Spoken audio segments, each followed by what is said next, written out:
I'm fake Mitt Romney, which makes me remarkably like the real Mitt Romney.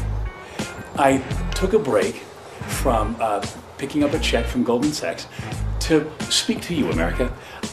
I want Americans to skip this video. When I got onto the stage, I met this very spirited fellow who claimed to be Mitt Romney. Governor Romney, do you have a question that you'd like to ask the president directly about something he just said? Well, sure. I'd like to clear up the record and go through piece by piece. But it couldn't have been Mitt Romney, because the real Mitt Romney has been running around the country for the last year promising $5 trillion in tax cuts that favor the wealthy. The fellow on stage last night said he didn't know anything about that. I don't have a $5 trillion tax cut. I don't have a tax cut of the scale that you're talking about. My view is that we ought to provide tax relief to people in the middle class. But I'm not going to reduce the share of taxes paid by high-income people. I said today that we're going to cut taxes on everyone across the country by 20%, including the top 1%. I'm actually going to... I'm not familiar precisely with exactly what I said, but I stand by what I said, whatever it was. So you see, the man on stage last night, he does not want to be held accountable for the real Mitt Romney's decisions and what he's been saying for the last year.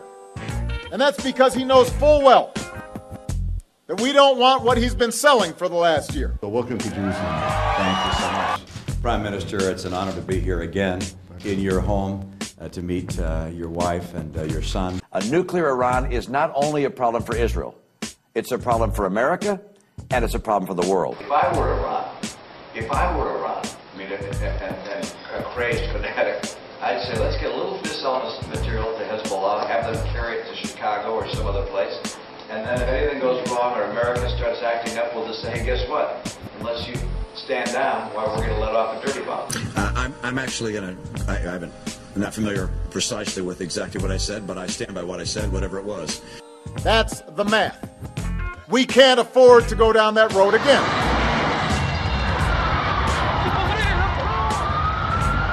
Governor Romney cannot pay for his $5 trillion tax plan without blowing up the deficit or sticking it to the middle class. This is someone who will say anything to get elected. And finally, with regards to that tax cut, look, I'm not looking to cut massive taxes and to reduce the revenues going to the government. My number one principle is there'll be no tax cut that adds to the deficit. I want to underline that. No tax cut that adds to the deficit. But I do want to reduce the burden being paid by middle-income Americans. And to do that, that also means I cannot reduce the burden paid by high-income Americans. We're going to cut taxes on everyone across the country by 20%, including the top 1%. I'm actually going to... I'm not familiar precisely with exactly what I said, but I stand by what I said, whatever it was. When you vote for Mitt Romney, you get financial deregulation. When you get financial deregulation, the Wall Street bubble pops. When the Wall Street bubble pops, you're out of a job. First of all, sometimes people with a lot of money make stupid decisions and make it without transparency. I'm actually going to... When you're out of a job, you can't make ends meet. When you can't make ends meet, you have nowhere else to turn. When you have nowhere else to turn, you do what's necessary to survive. And when you do what's necessary to survive, you work as a tranny prostitute under a bridge. Don't work as a tranny prostitute under a bridge. Don't vote for Mitt Romney. I don't have a $5 trillion tax cut. I don't have a tax cut. We're going to cut taxes on everyone across the country by 20%, including the top 1%. So welcome to Jerusalem, then. Thank you so much. Prime Minister, it's an honor to be here again. A nuclear Iran is not only a problem for Israel, it's a problem for America.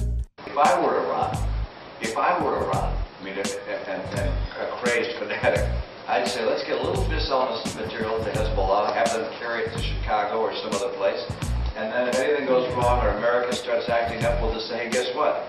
Unless you stand down, well, we're going to let off a dirty bomb.